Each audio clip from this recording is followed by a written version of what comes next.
Hello everyone, you are welcome to Dorothy's Stories. Today's story is titled Funmi the Bread Seller. Please kindly subscribe to our YouTube channel to enjoy more of our stories.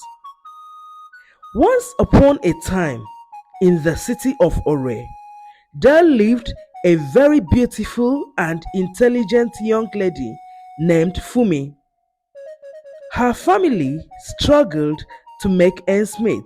The good thing was that Fumi's parents knew the importance of education, and so, despite not being rich, they sponsored their three children through secondary school. Fumi was the first child, and she possessed a unique gift, a voice that could weave melodies that touched the soul. Her voice was very angelic. Anytime she sang, her voice wrapped around the listener's ears like a soft embrace. To help contribute to the income of the family, Fumi took on the responsibility of selling bread at the city's shopping complex.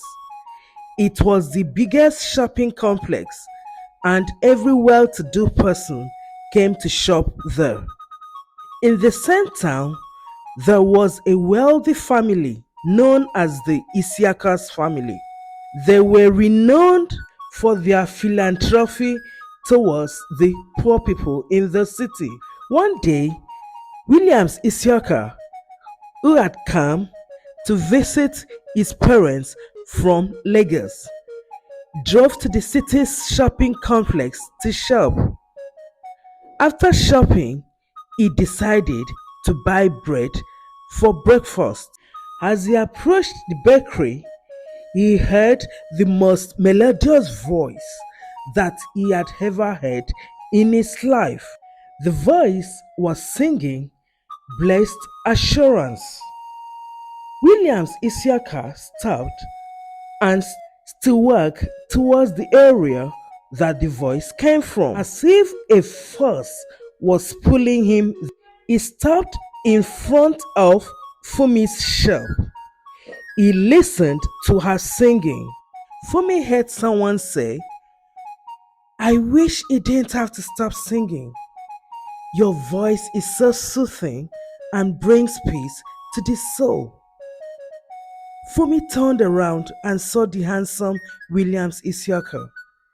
She smiled and said, "Thank you very much, sir. Please, what size of bread do you want to buy?" Williams replied her, "I'd so much love to listen to your voice every day of my life, but it's okay for today. Let me get what I came for." He bought 10 loaves of bread from Fumi. He intended giving out some loaves to visitors who would come to greet him at home later in the day. As Williams went away with his loaves of bread, his wallet fell down inside Fumi's shop without him knowing. Fumi saw the wallet an hour later, picked it up, and ran after Williams. But she could not meet up with him because he had already driven away. When Williams got back to his room in his parents' house, he could not stay calm.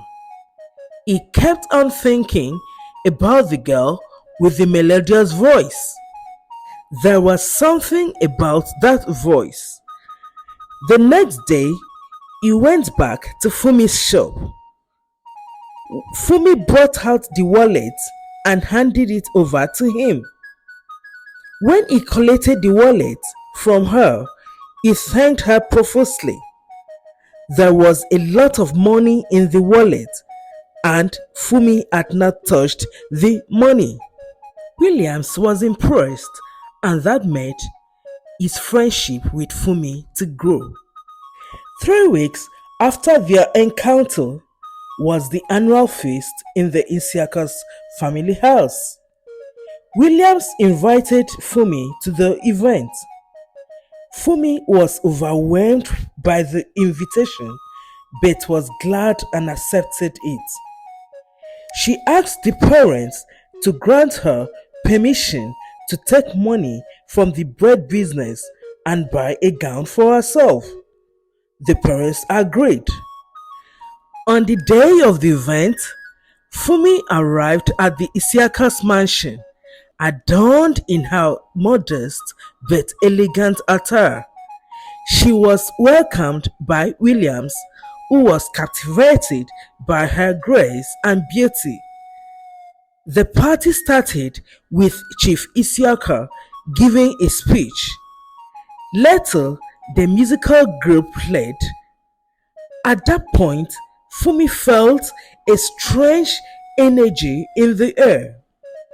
Unknowingly to everyone, a gang of thieves had also attended the event. They were after Chief Mrs. Isiaka's extravagant jewelry collections. Funmi, with her sharp senses, noticed them exchanging hushed conversations.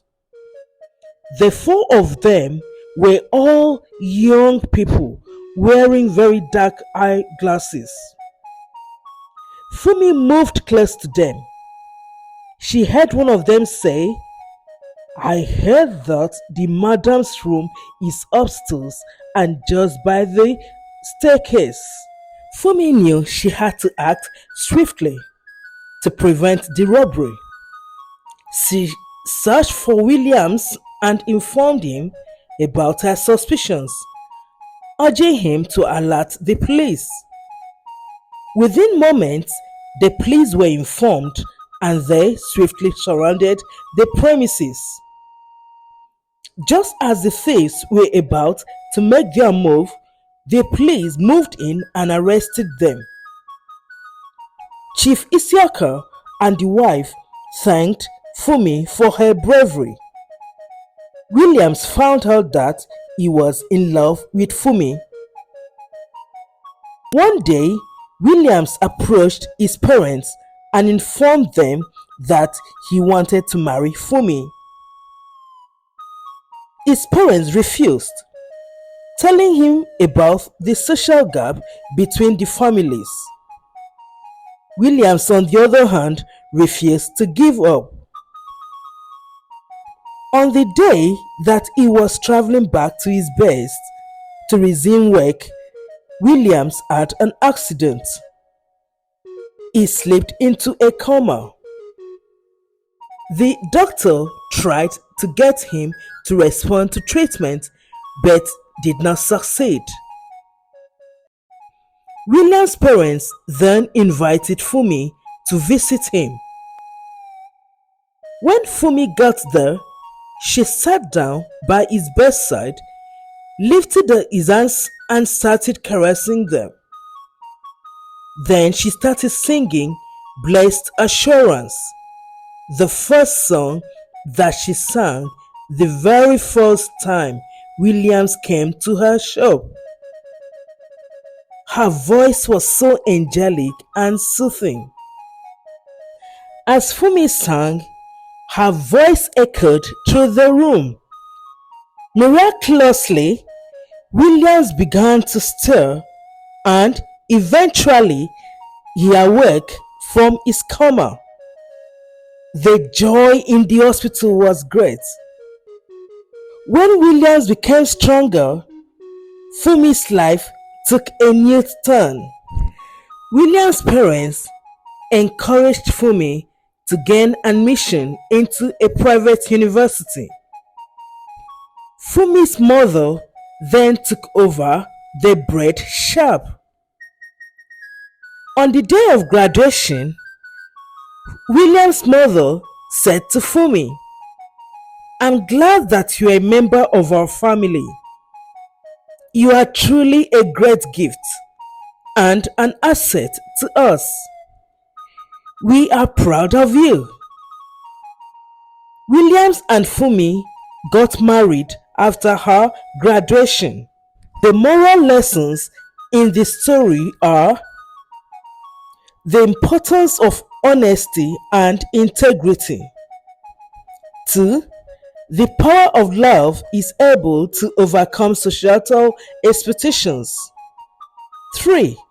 Qualities such as courage and kindness hold more value than material possessions. We hope you have enjoyed today's story. We have come to the end of today's story. I hope that you learned something new from Funmi and Williams. I will see you again in another video. Until then, stay uplifted.